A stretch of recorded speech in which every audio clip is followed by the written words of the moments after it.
రూపాంతరం అనే ఆత్మీయ కార్యక్రమానికి యేసుక్రీస్తు ప్రభు శ్రేష్టమైన నామమున మీలో ప్రతి ఒక్కరికి శుభాలు, స్వాగతం.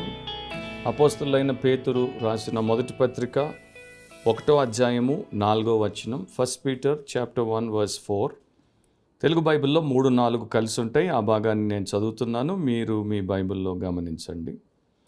మన ప్రభువగు యేసుక్రీస్తు తండ్రి అయిన దేవుడు స్తుతింపబడును గాక. మృతులలో నుండి యేసుక్రీస్తు తిరిగి లేచుట వలన జీవముతో కూడిన నిరీక్షణ మనకు కలుగునట్లు, అనగా అక్షయమైనదియు నిర్మలమైనదియు వాడబారనిదియునైన స్వాస్థ్యము మనకు కలుగునట్లు ఆయన తన విశేష కనికరము చొప్పున మనలను మరలా జన్మింపచేసెను. ప్రార్థనలో ఏకీభవించండి. ప్రేమ స్వరూపుడవు, పరిశుద్ధుడు అయిన దేవుడవు, పాపులమైన మమ్మను ప్రేమించి విశేషమైన కనికరముతో మీ కుమారుడైన యేసుక్రీస్తును పంపించి మా పాప పరిహారార్థమై ఆయన శిలువలో మా కొరకు బలియాగమై రక్తమును చిందించి చనిపోయి సమాధి చేయబడి 3వ దినమున తిరిగి లేచుట ద్వారా మమ్మను మీరు పిలిచి రక్షించి శుద్ధి చేసి స్థిరపరిచినందుకు, గొప్ప నిరీక్షణ ఇచ్చినందుకు కృతజ్ఞతలు. మీ వాక్యము ద్వారా వినుచున్న ప్రతి ఒక్కరికి రక్షణకరమైన మేలు చేయమని యేసు నామమును అడిగి ప్రార్థిస్తున్నాం తండ్రి, ఆమేన్. సో ఈరోజు మనము క్లుప్తంగా వాక్యాన్ని వింటాము. అండ్ బ్రీఫ్ మెసేజ్లో మన అంశం ఏంటంటే hope in God is powerful. Hope in God is powerful. దేవునిలో నిరీక్షణ శక్తి గలది. దేవునిలో నిరీక్షణ శక్తి గలది. ఇక్కడ అపోస్తలులైన పేతురు చాలా విషయాలు రాశాడు, కానీ మనము కేవలం ఒకే ఒక అంశమును చూడబోతున్నాం, నిరీక్షణ గురించి. దాని గురించి ఆయన చెప్పిన సత్యం ఏంటంటే ఆయన తన విశేష కనికరము చొప్పున మనలను మరలా జన్మింపజేశాడు. మనము దేవుడి యందు యేసుక్రీస్తు ద్వారా విశ్వాసం ఉంచుట ద్వారా దేవుడు మనకి క్రొత్త జన్మను అనుగ్రహించాడు, మనల్ని మరలా జన్మింపజేశాడు. శారీరకంగా మనం ఒకప్పుడు తల్లి గర్భము ద్వారా జన్మించాం, కానీ ఆత్మీయంగా ఇప్పుడు యేసుక్రీస్తు ద్వారా మనము క్రొత్త జన్మ అనుభవంలోనికి వచ్చాం. అట్లా నూతన జన్మ అనుభవంలోనికి వచ్చినటువంటి వారికి దేవుడు ఒక జీవముతో కూడిన నిరీక్షణనిచ్చాడు, లివింగ్ హోప్నిచ్చాడు, జీవముతో కూడిన నిరీక్షణ. ఇది చాలా ముఖ్యమైనటువంటి విషయం. లివింగ్ హోప్ అనేది డెడ్ హోప్కి వేరుగా ఉండేటువంటిది. ప్రపంచంలో చాలామంది ఇట్లా మాట్లాడుతుంటారు, లేకపోతే బహుశా మనం కూడా అట్లాగే మాట్లాడినటువంటి సందర్భాలు మనకి జ్ఞాపకానికి రావచ్చు. అంతా బాగా అవుతుందని ఆశిస్తున్నాను, అంతా బాగానే జరుగుతుందని ఆశిద్దాం. అంటే వారు అంతా బాగా జరుగుతుందని ఆశిస్తున్నారు, కానీ అంతా బాగా జరుగుతుంది అనేటువంటి ఒక నిశ్చయతను కలిగి లేరు. వారి యొక్క హోప్ గ్యారంటీడ్గా లేదు. అంటే జరిగితే జరగవచ్చు, లేకపోతే ఇక మనకి చేత కాదు, మన చేతుల్లో లేదన్నట్టు మాట్లాడుతున్నారు. అది లోకస్తుల యొక్క ఆలోచన విధానం, వారి యొక్క జీవితం. కానీ ఇక్కడ దేవుడు మనకిచ్చేటువంటి క్రీస్తు యేసునందు మనకున్నటువంటి జీవంతో కూడినటువంటి నిరీక్షణ అట్లాంటిది కాదు. ఆశిద్దాం అంటే అంతా బాగా జరుగుతుందేమో అని ఆశిద్దాం కాదు, అంతా బాగా జరుగుతుంది అనే నిరీక్షణ దేవుడిచ్చాడు, కనుక బాగా జరుగుతుంది. అది చాలా శక్తివంతమైనటువంటి విషయం, గంభీరమైనటువంటి విషయం. యేసుక్రీస్తు పాపిని రక్షిస్తాడు అని వాక్యంలో ఎట్లా చెప్పబడిందో, ఒక పాపి ప్రభునందు విశ్వాసం ఉంచి తన పాపం విషయమై పశ్చాత్తాపడి దాన్ని వదిలితే, ఆయన ఆశ్రయిస్తే ఎట్లా ఖచ్చితంగా 1000% రక్షించబడతాడో, అదే ప్రకారం యేసుక్రీస్తులో ఉన్న వారికి, నూతన జన్మ అనుభవం గల క్రైస్తవులకి దేవుడి యొక్క నిరీక్షణ జీవముతో కూడిన నిరీక్షణ. ప్రస్తుతం ఈ మాటలు వింటున్నప్పుడు మీ పరిస్థితి ఎట్లా ఉందో నాకు తెలియదు. భయంకరంగా, లేకపోతే దయానీయంగా, లేకపోతే ఘోరంగా, లేకపోతే దారుణంగా, లేకపోతే హేయముగా, లేకపోతే మరి దిగజారినటువంటి దీనస్థితిలో ఎట్లా ఉన్నా కూడా మీకు కావలసినటువంటి విషయం ఏంటంటే దేవుని యందు నిరీక్షణ, రేపటి కొరకు నిరీక్షణ, భవిష్యత్తుకు సంబంధించినటువంటి నిరీక్షణ. అండ్ దేవుడి వాక్యంలో మనకి దేవుడు చాలా రకాలుగా గొప్ప జీవన సంబంధమైన సత్యాలు నేర్పిస్తాడు. ఒక చోట ఇట్లా రాయబడి ఉంది, గాడ్ ఆఫ్ హోప్, దేవుడే నిరీక్షణ కాధారము. కొలస్సీలో ఇట్లా రాయబడి ఉంటుంది, Christ in you is the hope of glory, మీలో ఉన్న క్రీస్తు మహిమ నిరీక్షణ అయి ఉన్నాడు. అంటే నేను తప్పకుండా దేవుడి సన్నిధికి వెళ్తాను, పరలోకానికి వెళ్తాను, మహిమలోనికి ప్రవేశిస్తాను, ఇక అక్కడ నా యొక్క కన్నీటిని దేవుడు తుడిచేస్తాడు, అక్కడ నాకు హృదయావేదనలు ఉండవు, అక్కడ నాకు జీవితంలో ఆ దుఃఖభరితమైనటువంటి బరువులు మోసినటువంటి జీవితం ఉండదు, నేను అక్కడ దేవుడి సన్నిధిలో సంపూర్ణంగా ఉంటాను అనే ఆ నిరీక్షణకి ఎవరు గ్యారంటీ? క్రైస్ట్ జీసస్, యేసుక్రీస్తే. ఆయనే హోప్ ఆఫ్ గ్లోరీ, అంటే ఆయనే గ్యారంటీ ఇస్తున్నాడు, మీకు ఆ స్థితిని నేను కల్పిస్తాను. సో ఇట్లాంటి నిరీక్షణను దేవుడు మనకిచ్చాడు కనుక మనము ధైర్యము కలిగి, విశ్వాసము కలిగి, దేవుడికి సంపూర్ణమైన సమర్పణ కలిగి జీవిస్తే మన జీవితం సార్థకమవుతుంది.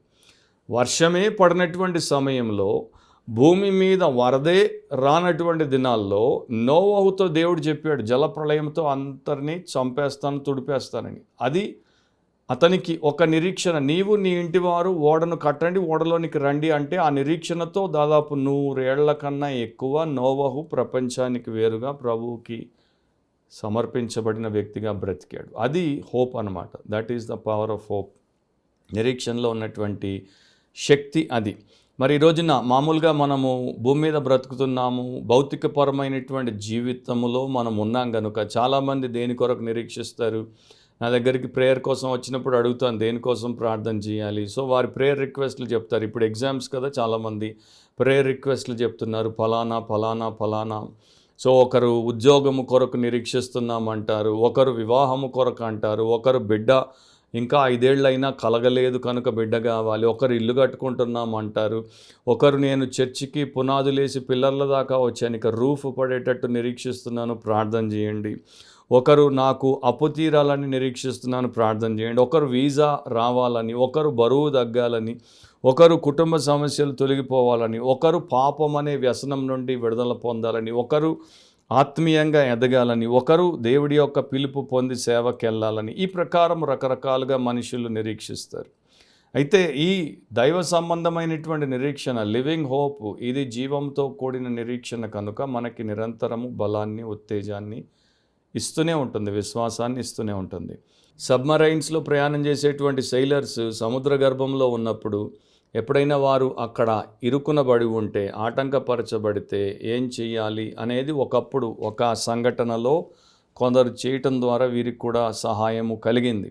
సో వీరు ఆ యొక్క మునిగిపోయినటువంటి సబ్మరైన్లో ఉన్నటువంటి సెయిలర్లు, వీరు ఆ దినాల్లో టెక్నాలజీ అంత లేదు కనుక మార్స్ కోడ్ని వాడి బయట ఉన్నటువంటి వారి యొక్క మరి దళానికి వారు ఈ మెసేజ్ని పంపారు, ఈజ్ దేర్ ఎనీ హోప్ అని. అంటే మేమున్న పరిస్థితుల్లో మాకేమైనా నిరీక్షణ ఉందా, పైనుండి సహాయం ఏమైనా వస్తుందా, మీరెవరైనా వచ్చి మమ్మల్ని రక్షిస్తారా, బయటికి తీస్తారా అని.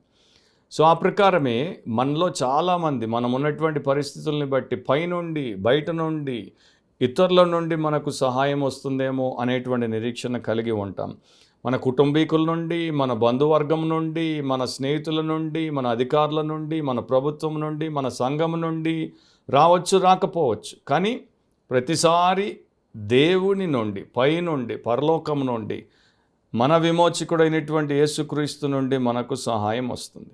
సో నిరీక్షణ ఎన్నో గొప్ప కార్యాలు చేస్తుంది. కానీ ఇది బ్రీఫ్ మెసేజ్ కనుక 3 విషయాలు బ్రీఫ్గా మీకు చెప్తాను. ఒకటి, ఇట్ ఈస్ పాజిటివ్, సానుకూలమైనది. నిరీక్షణ అనేది సానుకూలమైనది, మనిషిని సానుకూలంగా ఉంచుతుంది. ప్రతికూల పరిస్థితుల్లో సానుకూలంగా ఉండుట చాలా గొప్ప విషయం. దానికి నేను ఒకే ఎగ్జాంపుల్ని వాడతాను. ఈ 3 సత్యములు, సూత్రములు ఒకే వ్యక్తి జీవితంలో దేవుడు మనకు చూపిస్తాడు. ఆమె పేరు రూత్. రూత్ గ్రంథం 1వ అధ్యాయం 16-17 వచనాలు వినండి. అందుకు రూతు, నా వెంబడి రావద్దనియు, నన్ను విడిచిపెట్టుమనియు నన్ను బ్రతిమాలు కొనవద్దు. నీవు వెళ్ళు చోటికే నేను వచ్చేదను, నీవు నివసించు చోటనే నేను నివసించదను. నీ జనమే నా జనం, నీ దేవుడే నా దేవుడు.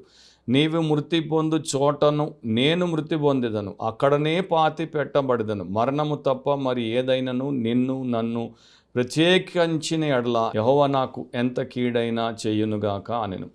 సో రూత్ బ్యాక్గ్రౌండ్ ఏంటి? మోయాబీయురాలు. రూత్ నయోమి యొక్క కోడలు. రూత్ జీవితంలో విషాదమైనటువంటి పరిస్థితులు ఎదురుపడ్డాయి. మామ చనిపోయాడు, భర్త చనిపోయాడు. భర్త చనిపోకముందు వీరికి బిడ్డలు కలగలేదు. సో ఒక విధవరాలిగా, ఒక గొడ్రాలిగా రూత్ ఉంది. అండ్ ఇప్పుడు నయోమి అత్త కూడా ఏమంటోంది, నేను తిరిగి నా దేశానికి వెళ్ళిపోతాను, నువ్వు నీ తండ్రింటికి వెళ్ళిపో అండ్ నువ్వు మళ్ళీ పెళ్లి చేసుకో. ఎందుచేత రూతు తన స్వంత ఇంటికి ఓర్పా పోయినట్టు పోకుండా నయోమి వెంటే ఉంది అంటే, ఆమెకి ఈ కుటుంబంతో సంబంధం ఏర్పడిన తర్వాత వీరి దేవుడైనటువంటి యెహోవా యొక్క వివరాలు కొన్ని తెలిసొచ్చాయి. ఆయన ప్రత్యేకత తెలిసొచ్చింది. ఆయనలో ఆమెకి విశ్వాసం కలిగింది. ఆమె అంతవరకు బ్రతికినటువంటి బ్రతుకు కన్నా, ఆమె యొక్క సొంత దేవతలు దేవుళ్ళ కన్నా ఈ నిజమైన జీవం గల దేవుడే నాకు నిజంగా ఆశ్రయం అనుకుంది. అందుకనే నా వెంబడి రావద్దని, నన్ను విడిచిపెట్టమని నన్ను బతిమాలుకోవద్దు, నేను నీ ఉండే చోటే ఉంటాను, నీ జనమే నా జనం, నీ దేవుడే నా దేవుడు, నీవు చనిపోయిన చోటే చనిపోతాను, పాతి పెట్టబడతాను, మరణం తప్ప మన ఇద్దరిని ఏది వేరు చేయకూడదు. ఒక కోడలు ఒక అత్తతో అంటుంది. ఈ రోజున ఒక భర్త ఒక భార్యతో అనుంటే బాగుండేది. ఒక భార్య ఒక భర్తతో ప్రమాణం చేస్తారు పెళ్ళిలో, అట్లా ఉండుంటే ఎంత బాగుండు. కానీ లేరు, అది విచారం.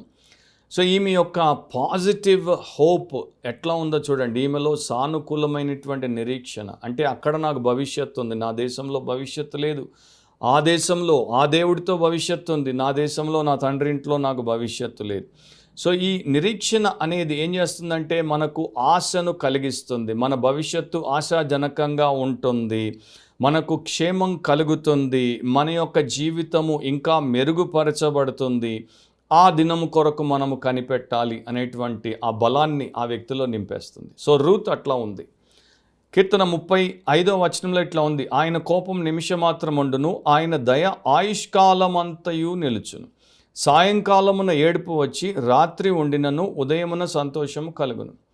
సో వీరి జీవితంలో కూడా సాయంత్రం పూట ఏడుపు వచ్చింది అండ్ రాత్రంతా ఉంది. ఇప్పుడు ఉదయం కొరకు ఎదురు చూస్తున్నారు. ఉదయం ఏం కలుగుతుంది? సంతోషం కలుగుతుంది. అట్లాగే దేవుడు రూతు జీవితంలో, నయోమి జీవితంలో కల్పించాడు. సో దేవుడి వాక్యంలో ప్రతిదీ అక్షర సత్యం. 123వ కీర్తన 2లో ఒక మాట ఉంది, దాసుల కన్నులు తమ యజమానుని చేతి తట్టును, దాసి కన్నులు తమ యజమానురాలి చేతి తట్టును చూచినట్లు మన దేవుడైన యెహోవా మనలను కరుణించు వరకు మన కన్నులు ఆయన తట్టు చూచుచున్నవి.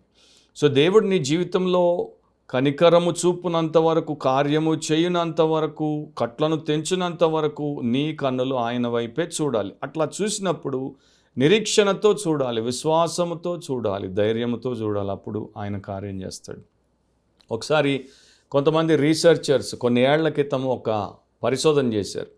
కొన్ని ఎలుకలను తీసుకున్నారు, ఒక టబ్ ఇటు పెట్టారు, ఇంకొక టబ్బు పక్కన పెట్టారు, రెండింటిని నీళ్లతో నింపారు. ఒక గ్రూప్ ఆఫ్ ర్యాట్స్ని, ఎన్ని ఎలుకల్ని ఈ టబ్బులో వేశారు. గంట సేపు అట్లా ఉంచితే గంట తర్వాత అవి మునిగి చచ్చిపోయాయి. ఇంకో గ్రూప్ ఆఫ్ ర్యాట్స్ని ఈ టబ్ నీటిలో వేశారు. 15 నిమిషాలకి కొన్నింటిని అట్లా పైకి లేపి కొన్ని సెకండ్ల నుంచి మళ్ళీ వదిలేరు. మళ్ళీ 15 నిమిషాలకి లేపి వదిలేరు. మళ్ళీ 45 మినిట్స్కి లేపి వదిలేరు. గంటకి మళ్ళీ లేపి వదిలేరు. తర్వాత వాటిని అట్లా వదిలేస్తే ఇవి 24 గంటలు నీటిలో ఈదుతూనే ఉన్నాయి చావకుండా. ఇవి గంటకే మునిగి చచ్చాయి. కారణం ఏంటి అనేది రీసెర్చర్స్ కనుగొన్న విషయంలో చెప్పింది ఏంటంటే, వీటిని బయట నుండి ఎవరు పైకి తీసి రక్షించరు అనే నిరీక్షణ లేకపోవడం చేత అవి మునిగి చచ్చిపోయాయి. కానీ వీటిని ఎవరో పైకి తీస్తూ పెడుతున్నారు కనుక వీటికి వెంటనే నిరీక్షణ వచ్చేసింది, అక్కడ లేని ఆశ వచ్చేసింది, అక్కడ లేని బలం వచ్చింది. మనం నీటిలో ఈదుతుంటే మనకి పైనుండి సహాయం వస్తుంది, ఎవరో బయట పెట్టేస్తారు. అందుకని 24 hours. మరి అంత ఆలోచన శక్తి లేనటువంటి ఆ యొక్క ఎలుకలే అంతగా చేయగలిగితే, అంత శక్తిని చూపించగలిగితే, ఇక దేవుడి పోలికలో దేవుడి స్వరూపం అన్న నరుడు దేవుడి యందు నిరీక్షణ ఉంచితే ఏది సాధ్యము కాదు. సో హోప్లో రెండవ లక్షణం ఏంటి? యాక్టివ్, చురుకైనది. రూతు 2వ అధ్యాయం 2వ వచనం, మోయాబీయురాలైన రూతు నీ సెలవైన ఎడల నేను పొలంలోనికి పోయి ఎవని కటాక్షము పొందగలనో వాని వెనుక పరిగె నేరుకొందునని నయోమితో చెప్పగా ఆమె నా కుమారి పొమ్మనెను.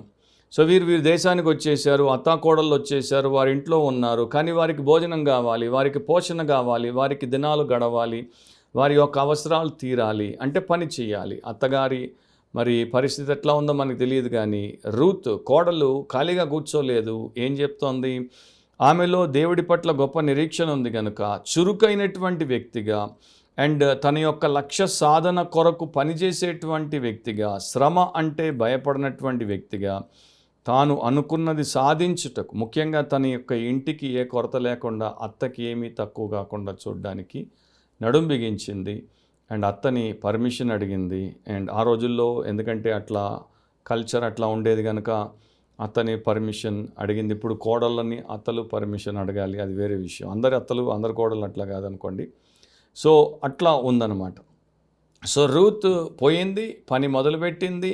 అక్కడ దేవుడి యొక్క కార్యం ప్రారంభంలో మరి ఎట్లా ఆమెను దేశానికి తెచ్చిందో అట్లాగే కొనసాగింది. అక్కడ ఉన్నటువంటి వ్యక్తి అనుగ్రహాన్ని రూత్ పొందుకుంది. తర్వాత వారి జీవితం దీవించబడింది. సో చరిత్రలో నేను అలెగ్జాండర్ ద గ్రేట్ ఆయన చేసినటువంటి పనిని చదివాను. ఆయన చాలా కాలం తన సైన్యాన్ని యుద్ధానికి తీసుకెళ్తూ ఉండేవాడు. ఒక రోజున అలెగ్జాండర్కి అనిపించింది, ఇంతకాలం వీరు తమ కుటుంబానికి, తమ ఇంటికి, తమ దేశానికి దూరంగా ఉంటున్నారు. మరి వారికి తినడానికి, తొడుక్కోవడానికి సరిగ్గా ఉన్నాయో లేవో, వారి బాగోగులు ఏంటో చూసుకోవాలని చెప్పి ఈసారి వీరిని దూరంగా తీసుకెళ్లే ముందు వీరందరికీ విస్తృతంగా ఖజానా నుండి డబ్బిచ్చాడు. సైనికులకు, సైనిక అధికారులకు, ఆయనతో వచ్చేటువంటి వారందరికీ. సో దట్ మీ కుటుంబానికి ఏమీ తక్కువ కాకుండా అన్ని సమకూర్చిరండి. అంతా పనిచేస్తున్నాడు. సో జనరల్ పర్డికస్ అలెగ్జాండర్ యొక్క జనరలే కాదు, అలెగ్జాండర్కి సన్నిహిత స్నేహితుడు కూడా. ఆయన వచ్చి అడిగాడు, అంతా మాకు నీతో వచ్చేటువంటి వారికి పంచుతున్నావు, మరి నీకోసం ఏం పెట్టుకున్నావు, ఖజానా ఖాళీ అయిపోతుంది అంటే అలెగ్జాండర్ అన్నాడు, ఐ హ్యావ్ హోప్ అన్నాడు. నా ఖజానా ఖాళీ అవుతుంది, నేను ప్రపంచ దేశాల మీద పడి జయం సాధించి అందరికి ఖజానాలు కొల్లగొడుతున్నాను, నా ఖజానా నింపుకుంటాను, నాకు ఏమీ డోకా ఉండదు, నాకు ఆ నిరీక్షణ ఉంది. సో వెంటనే జనరల్ పర్డికస్ తనకు వచ్చినటువంటి ఆ వాటా అంతా అలెగ్జాండర్ కాళ్ళ దగ్గర పెట్టి, నీ కష్టాల్లో పాలు పంచుకున్నటువంటి మేము నీ నిరీక్షణల్లో కూడా పాలు పంచుకుంటాం, ఇది మాకు అక్కర్లేదని ఆయనకి ఇచ్చేసాడు. సో అట్లా అలెగ్జాండర్ గొప్ప ప్రపంచ ప్రఖ్యాతిగాంచిన చక్రవర్తి అవ్వగలిగాడు. మూడవది ప్రొడక్టివ్ అంటే ఫలభరితమైనది. రూతు విషయంలో చూస్తే 4వ అధ్యాయం 13వ వచనంలో, కాబట్టి బోయాజు రూతును పెళ్లి చేసుకుని ఆమె యొద్దకు పోయినప్పుడు యెహోవా ఆమె గర్భవతి అగునట్లు అనుగ్రహించెను కనుక ఆమె కుమారుని కనెను. సో రూతు 2 సమస్యలు ఉన్నాయని చెప్పాను కదా, ఒకటి విధవరాలు, 2 గొడ్రాలు. ఈ 2 కూడా ఆ సమాజంలో, ఆ కాలంలో, ఆ సాంప్రదాయ సంస్కృతుల్లో చాలా భయానకమైనటువంటి పీడల వంటివి. గొడ్రాలు అంటే శపించబడినటువంటి స్త్రీ, విధవరాలు అంటే దిక్కులేని బిచ్చగెత్త. ఆ ప్రకారం ఉండేది ఆ రోజుల్లో. సో అట్లాంటి స్త్రీకి దేవుడు చేసిన 2 గొప్ప మేళ్ళు ఏంటి, ఆమెను ఎట్లా ఫలింపజేశాడు? ఫస్ట్ ఆమెకి వివాహము చేశాడు, విధవరాలిని వివాహితురాలిగా మార్చాడు, శ్రేష్టమైన వ్యక్తికి ఇచ్చి పెళ్లి చేశాడు. బోయాజు క్రైస్ట్ యొక్క టైప్ ఆయనకిచ్చి, నెక్స్ట్ ఆమె గొడ్రాలు కదా, ఇప్పుడు ఆమెను బిడ్డల తల్లిగా మార్చాడు, గర్భవతిగా అండ్ బిడ్డనిచ్చాడు, కుమారుడినిచ్చాడు. ఆ కుమారుడు తర్వాత కాలంలో మరి మన ప్రభు అయినటువంటి యేసుక్రీస్తు యొక్క వంశావళిలో ఒక ప్రముఖుడిగా, ఆయన తర్వాత ఆయన వంశస్థులు ప్రముఖులుగా మనకు వాక్యంలో చూపించబడ్డారు. అందుకే నాకు ఇష్టమైనటువంటి వచనం ఒకటి ఉంది, రోమాపత్రిక 5వ అధ్యాయము 5వ వచనము. అక్కడ శక్తితో దేవుడు ఇట్లా చెప్తున్నాడు, ఎందుకనగా ఈ నిరీక్షణ మనలను సిగ్గుపరచదు. సో దేవుని యందు మనకున్నటువంటి శుభప్రదమైన నిరీక్షణ, జీవంతో కూడిన నిరీక్షణ మనల్ని సిగ్గుపరచదు. Hope does not disappoint us. ఎన్నటికీ నిరాశ, ఎన్నటికీ నిస్పృహ, ఎన్నటికీ మరి వైఫల్యం అనేది మనకి అది కల్పించదు. So Ruth hoped in God. Ruth దేవుని యందు నిరీక్షించింది. 3 లక్షణాలు కనబడుతున్నాయి. ఒకటి, she was positive. 2, she was active. 3, she became productive. So నీవు కూడా దేవుని యందు విశ్వాసం ఉంచితే పాజిటివ్గా జీవిస్తావు, యాక్టివ్గా జీవిస్తావు, ప్రొడక్టివ్గా మారుతావు. ఎప్పుడో ఒక పెద్ద క్రూసేడ్లో, బిల్లీగ్రహాం క్రూసేడ్లో మొదటిసారి ఒక నల్లజాతీయురాలు, ఆఫ్రికన్ అమెరికన్ పాట పాడడానికి అవకాశం పొందింది. ఆమె పాడింది. అండ్ ఆమెకి ఇంగ్లీష్ అంత సరిగ్గా రాదు. అంటే ఆమె వచ్చి రాని ఇంగ్లీష్లో మాట్లాడేది, కానీ ఒక సత్యం చెప్పేది, God don't sponsor no flops అని. ఇది గ్రామర్ లేని English. God don't sponsor no flops అంటే దేవుడు ఎవరిని ఫ్లాపులుగా ఉంచడు. సో ఆమె అందుకనే భయంతో వచ్చి పాడింది. తర్వాత టాప్ సింగర్ అయిపోయింది. ఎన్నో క్రూసేడ్స్లో అనేక సంవత్సరాలు పాడింది. ప్రతిసారి మాట చెప్పేది, God don't sponsor no flops అంటే దేవుడి రాజ్యంలో ఫ్లాపులు లేరు. తలగా చేస్తాను, తోకగా చేయను అన్నాడు. అందరినీ టాప్ సిచ్యువేషన్కి తీసుకెళ్తాడు, కానీ వారు దేవుని యందు నిరీక్షణ ఉంచాలి. 1 తిమోతి 1వ అధ్యాయం 1వ వచనంలో మన నిరీక్షణ అయిన క్రీస్తు యేసు అని రాయబడింది. So Jesus Christ is our hope.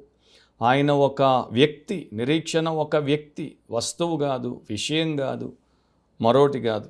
So ఆయన యందు మనకి నిరీక్షణ. ఆయన ఎంత జీవము గలవాడో అలాగే మన నిరీక్షణ కూడా జీవముతో మనకి గొప్ప జీవితాన్ని కల్పిస్తుంది. ఈ ఫెయిరీ టేల్తో ముగిస్తాను. చిన్నప్పుడు ఎప్పుడో చదివిన కథ గుర్తుంది. Cinderella story. సిండరెల్లా తల్లి చచ్చిపోయిన తర్వాత తండ్రి ఇంకొక వివాహం చేసుకున్నాడు. సవతి తల్లి వచ్చి సిండరెల్లా కష్టాలను పెంచుతుంది, విపరీతంగా కష్టపరుస్తుంది. తర్వాత ఆమెకి 2 కుమార్తెలు పుడితే సవతి సహోదరులు కూడా step mother, step sisters Cinderella జీవితాన్ని నరకముగా మారుస్తారు, వికారముగా ఉంచుతారు. అందరికన్నా అందగత్తి ఆమె, కానీ వికారంగా ఉంచుతారు. వస్త్రాలు మంచిగా ఉండవు, మైలగా ఉంచుతారు, సరైన భోజనం పెట్టరు, ఎప్పుడూ పని, ఇట్లాంటి బ్రతుకు. సో ఒక రోజున రాజకుమారుడి యొక్క మహల్లో ఏదో పెద్ద విందు జరుగుతుంటే తల్లి కూతుర్లు ముస్తాబై ఎక్కడ లేనటువంటి ఆభరణాలు ధరించి పోయారు. సో సిండ్రెల్లా ఒక్కటింట్లో పని చేసుకుంటూ ఉంది. అప్పుడు సడన్గా ఆ ఫెయిరీ మదర్, గాడ్ మదర్ అంటారు, ఆమె ప్రత్యక్షమై ఈమెకు చెప్పింది, నీకు ఏమి కావాలో కోరుకో. అంటే మరి అందరూ పోయినట్టు నాకు కూడా పోవాలని ఆశ ఉంది కానీ నేను పోలేను కదా అంటే ఆమె అంటుంది, నిన్ను ఒక యువరాణిగా అందగత్తిగా ఇప్పుడే తయారు చేస్తాను, నువ్వు వెళ్ళి ఎవరు నిన్ను గుర్తుపట్టరు, అసలు అందరూ ఆశ్చర్యపోతారు, ఇంత గొప్ప అందగత్తె మా దేశంలో ఎక్కడి నుండి వచ్చిందా అని. నువ్వు కూడా పార్టీలో యువరాజుతో ఆనందించి రా. అయితే ఒకటే ఒక షరతు, 12 గంటలకి ఈ వేషం పోతుంది, నీ మళ్ళా పాత వేషం వస్తుంది, అది మాత్రం మర్చిపోవద్దని చెప్పింది. సో సిండ్రెల్లా అట్లాగే యువరాణిలాగా బ్యూటిఫుల్ ప్రిన్సెస్ లాగా తయారైపోతుంది. ఆ యువరాజు అందరికన్నా ఈమెనే ఎక్కువగా ఇష్టపడతాడు, ప్రేమిస్తాడు, ఈమెతోనే డ్యాన్స్ చేస్తాడు. తర్వాత ఆ యొక్క సందర్భంలో ఆ విందులో ఆమె ఉండి మర్చిపోతుంది, 12 గంటలు అయిపోతుందని. సో ఆ టైం వచ్చేసరికి హడావిడిగా పరుగు తీస్తుంది. ఆ పరుగులో ఆమె యొక్క పాదరక్ష అంటే ఫుట్వేర్, ఒక జోడు అక్కడ వదిలేసి పరుగు పెట్టి ఇంటికి వచ్చేస్తుంది. ఆమె అకస్మాత్తుగా వెళ్ళిపోయేసరికి యువరాజుకి బాధ. తర్వాత స్టోరీ ఎట్లా ఎండ్ అవుతుందంటే, దేశమంతా ప్రతి యువతి కాలికి ఆ యొక్క ఫుట్వేర్ అంటే ఆ షూని పెట్టి పరీక్షింపజేశాడు, పడుతుందా లేదా. ఇది ఎవరికి పడుతుందో ఆ యువతే ఆ రోజు నాకు కంటపడిన యువతి. సో దేశంలో ఒక్క అమ్మాయికి అది ఫిట్ అవ్వదు. చివరికి సిండ్రెల్లా ఇంటికి వచ్చి స్టెప్ సిస్టర్స్కి పడకపోతే పంపిద్దాం అనుకుంటుంది స్టెప్ మదర్, కానీ సైనికులు ఒప్పుకోకుండా సిండ్రెల్లాకి తొడిగితే ఆమెకు పడుతుంది, ఆమెను తీసుకెళ్తారు. అది స్టోరీ, యువరాణి అయిపోతుంది.